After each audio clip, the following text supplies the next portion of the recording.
Hello my dear friends, welcome है आपका again WiFi study अब डायरेक्टली यूट्यूब चैनल में। माय डियर फ्रेंड्स, आज मैं आपको बताने वाला हूँ कि अगर हमें अपने लाइफ में लक्ष्य तक पहुँचना है तो किस तरीके से पहुँचेंगे। तो आज का ये वीडियो बहुत ही लाजवाब होने वाला है, क्योंकि ये जो मैं आपको कंटेंट बताने वाला हूँ, ये कंटेंट मैं आपको बताने वाला हूँ समुद्र मंथन से। जी हाँ, आज हम लोग समझेंगे कि समुद्र मंथन के थ्रू किस तरीके से, जिस तरीके से उन लोगों ने अमृत प्राप्त करना था, ठीक है, तो वो लोग उस लक्ष्य तक कैसे पहुंचे। ठीक है, ऐसा नहीं कि उन्हें प्रॉब्लम्स नहीं है, या ऐसा नहीं कि उन लोगों को बीच में, है ना, अपने जो लक्ष्य था उससे भटकाने के लिए बहुत सारी चीजें भी निकली समुद्र मंथन से, सामने बहुत सारी चीजें हैं, बट वो लोग नहीं डाइवर्ट हुए। तो माय डियर फ्रेंड्स, इसी तरीके से आपको भी अपनी लाइफ में किस तरीके से लक्ष्य तक पहुंचना है, इसी चीज को लेकर आज मैं आपके सामने चर्चा करने वाला हूँ। माय डियर फ्रेंड्स, जब आपका समुद्र मंथन होना स्टार्ट किया तो उन्होंने एक लक्ष्य डिसाइड किया। पहला लक्ष्य था अमृत को प्राप्त करना।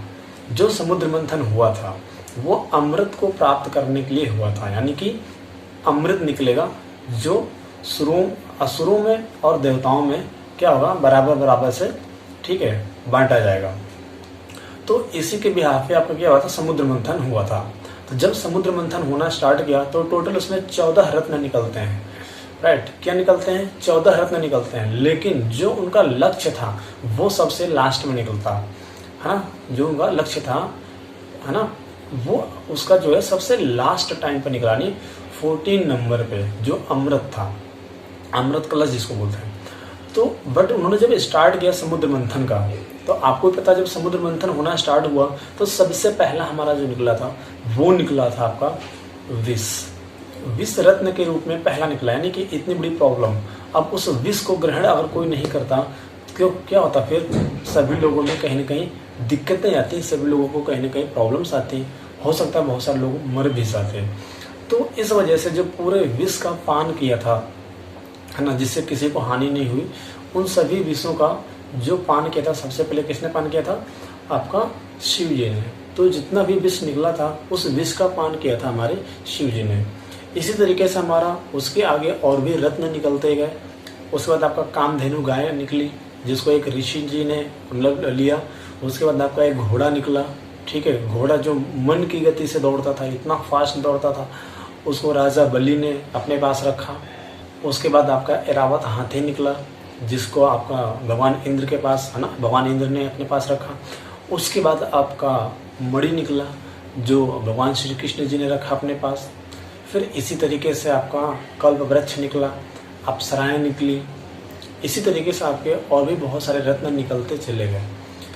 जब आपका लास्ट हमारा पहुंचा, क्या हुआ, इसी तरीके से हमारे कंटिन्यू वन बाय वन करके अच्छे अच्छे रत्न निकलते चले जा रहे थे। लेकिन ऐसा किसी का मन नहीं हुआ कि यार पहले प्रॉब्लम्स आया, पहले फिर हमारे अलग अलग रत्न निकले, तो ठीक है यार, मैं अब इतना रत्न मिल गया, अब क्या करूँगा, आगे जाके रहने दो। वो लोग वहीं पे समुद्र मंथन छोड़ देते। लेकिन ऐसा नहीं हुआ, मंथन करते गए, बहुत सारे रत्न निकलते गए, ठीक है। और उन लोगों का जो मेन हमारा फोकस था, नहीं, उन लोगों को जो मेन फोकस था, मेन फोकस क्या था, हमें अमृत कलश चाहिए, है ना। फिर लास्ट में आपका क्या होता है, आपका एक अप्सरा भी निकलती है। फिर उसके बाद आपका लास्ट में आपका जो 14 नंबर पे होता है वो आपका निकलता है अमृत कलश।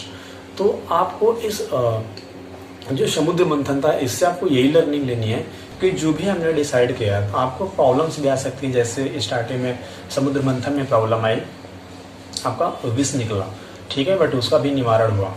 और भी बहुत सारे ऐसे चीज़ें निकलती गई जिससे लोगों का माइंड डाइवर्ट हो सकता था। सेम उसी तरीके से जब आप लक्ष्य डिसाइड करते हैं, आपको प्रॉब्लम्स भी आती हैं, चैलेंजेस भी आते हैं, और ऐसी बहुत सारी लाइफ में चीज़ें होती हैं, है ना, जिससे इंसान क्या होता है, लूप जनरेट हो जाता है, या उसका माइंड डाइवर्ट हो जाता है और वो अपने लक्ष्य तक नहीं पहुंच पाता है।